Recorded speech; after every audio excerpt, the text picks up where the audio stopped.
Of course, in those days, the highest compliment was when people would say, "Gee, you play good for a girl."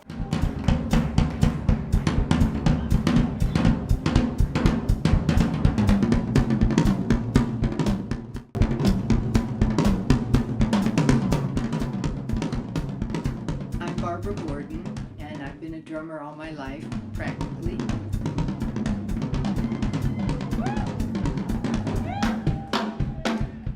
I started with my first toy drum when I was 5 years old, and I was very adamant to get that drum, and I was at Sears Roebuck with my mom, and I said, "I want this drum."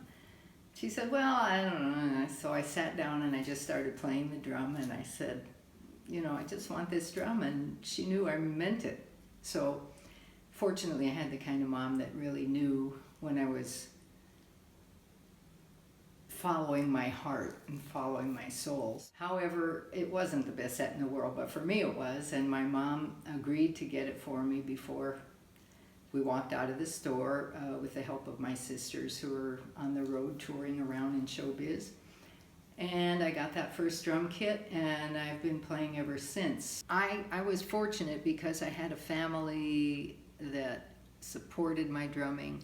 I had teachers that supported my drumming. So I feel like drumming really chose me, and I feel blessed and fortunate that I was able to create a life where I followed the drums. When I grew up, I played mostly with boys and men. I was usually the only girl, woman in the band, or maybe there was a piano player that was a woman or a girl at the time when I was younger, or a sax player or such. When I got older, I discovered the band Alive that I played with for 8 years, which was all women. 5 of us. There's Carolyn Brandy, who's a wonderful percussionist and conga drummer, and piano, bass, and a vocalist. So that band went on for 8 years, and from 1970, I was with the band from 79 to 80, 79 to 88, 87, somewhere around there. And then the band disbanded, and my heart was broken. A friend of mine invited me to come and compose music with her, or actually just to play around with music, and we ended up composing music. Sheila and I composed 5 albums together, and that was a really great collaboration.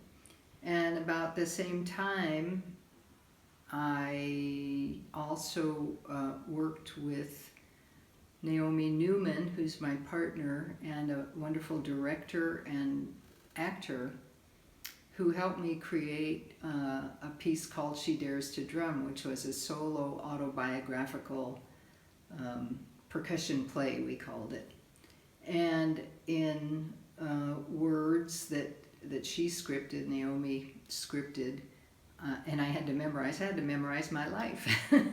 And in those words, I told the story of my life, and then I wrote a score with various percussion instruments to go behind each story that I was telling about my life. And that was a really important part of my journey to be able to do that. A wonderful piece that I did for about 10 years, and that's actually how David Brown, who's a wonderful filmmaker here in the Bay Area, David L. Brown, found me. And I asked David to film She Dares to Drum. And that's when he said to me, I think we should do a documentary about your life. And I thought, it sounds like fun, let's do that. It was a lot of work and a lot of fun. It took 7.5 years to do all the filming. And then we had our world premiere at the Mill Valley Film Festival in 2013. And we're still raising funds to get the final completed film licensed in a way that we can now sell it, education. Difference for me between playing in a big swing band or a jazz combo or a drumming group as to playing solo. They're both wonderful. They're all wonderful. Any way to play music is wonderful. Playing with others, you get into this small place called the groove with as many people as are there, you know, and it's a very intimate place, yet very transpersonal in a way, and I love improvisation. So when you improvise, you don't know where the other person's going, so it's really tuning into that person or those people and allowing it to happen and following what's going on rather than playing a particular part. And I like both. I like the particular parts, but that improvising and moving together is wonderful.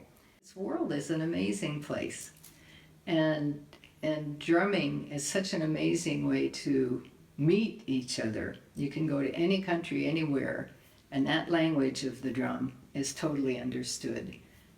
The feeling of the drum is totally understood because it's so primal. All of us, I think, really relate to that primal feeling, and it's so relaxing. In this time of all this turbulence about the election and all the things that are going on in the world, whenever I get a chance to drum with my students or sitting down at my drum kit or playing the djembe or even just tapping on my legs, it's just so soothing to my being, because I often feel like the world can be an assaulting kind of place, even just going out in the traffic sometimes. When I was a young drummer, I didn't want to teach. I basically wanted to learn, and I didn't teach until I really wanted to. And then when I did teach, I made sure that I was teaching in a very holistic way and not just churning out great drummers, but I wanted to churn out people that really understood what it is to be a great person and a great drummer. And by great, I mean compassionate and caring and, you know, not clobbering people to get to where you want to go and things like that. I continually reevaluate my life to see if I want to continue on this path. And there's nothing I'd rather do than play drums. And there's a lot of ways to do that, which is great. So at age 71 now, I'm reevaluating again about how can I use my talents to help people as much as possible. That's my next question. It's good to keep reevaluating. I've lived a long, wonderful musical life, and I can say at this point, it's still unusual for some people to see women drumming, but I'm starting to see it all around the world. You know, my hope is that any woman, any girl who wants to drum will. There's a lot of YouTube, not a lot, but several YouTubes of these little tiny girls on these big drum sets playing like crazy. I mean, they're just rocking. And that's really great to see all over the world. There's such a variety of women drummers that it's hard to put women play this way and men play this way. That's not true. It's a very individual thing. You play who you are.